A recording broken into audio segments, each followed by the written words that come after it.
বিজনীত হাতীৰ আক্ৰমণত গুৰুতৰভাৱে আহত এজন।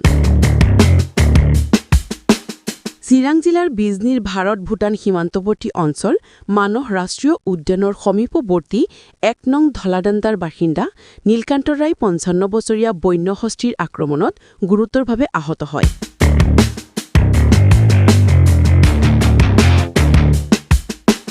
জানিব পৰা মতে এৰাল দিয়া গৰু আনিবলৈ যাওঁতে দুৰ্ঘটনাটো সংঘটিত হয়। মানস ৰাষ্ট্ৰীয় উদ্যানৰ ভিতৰত হাতী সুৰক্ষাৰ বৈদ্যুতিক বেৰৰ ভিতৰত গৰু লৈ সোমাই গৈছিল ব্যক্তিগৰাকী। সেই সময়তে পনৰীয়া হাতীয়ে আক্ৰমণ কৰে। ব্যক্তিগৰাকী চিঞৰ-বাখৰ কৰাত স্থানীয় ৰাইজে ঘটনাস্থলীত উপস্থিত হৈ আহত নীলকান্ত ৰায়ক উদ্ধাৰ কৰি ১০৮ যোগে চিকিৎসালয়ক প্ৰেৰণ কৰে। News desk Bijni first 24।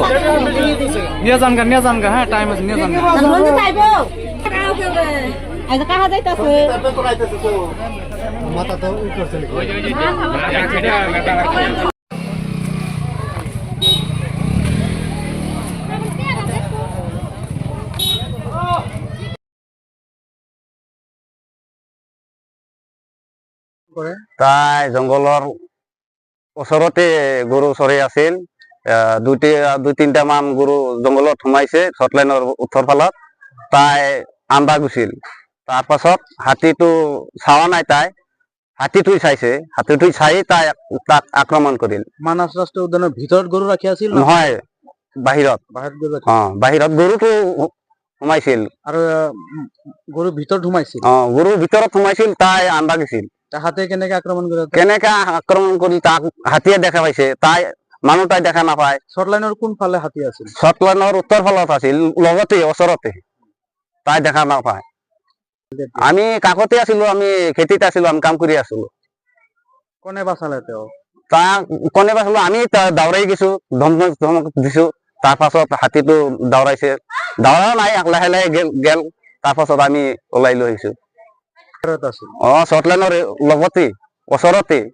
গৰু কয়টা এই পাৰত আছিল, কয়টা সেই পাৰত আছিল। সেইটো আন্দাজ দিছিল। উত্তৰ ফালে মানে মানস ৰাষ্ট্ৰীয় উদ্যানৰ ভিতৰত। তেওঁ যেতিয়া গৰু আনিবলৈ যায় তেতিয়া হাতী তেওঁক আক্ৰমণ কৰে। বৰ্তমান ভৰি ডাইন ভৰিটো ভাঙিল আৰু ইয়াতে অলপ দুখ পাল।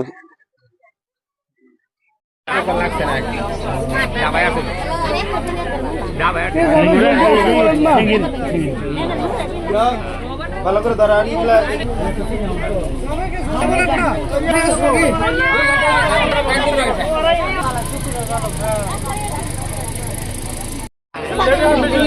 নিয়ে যানগা হ্যাঁ, টাইম আছে, নিয়ে যানগা।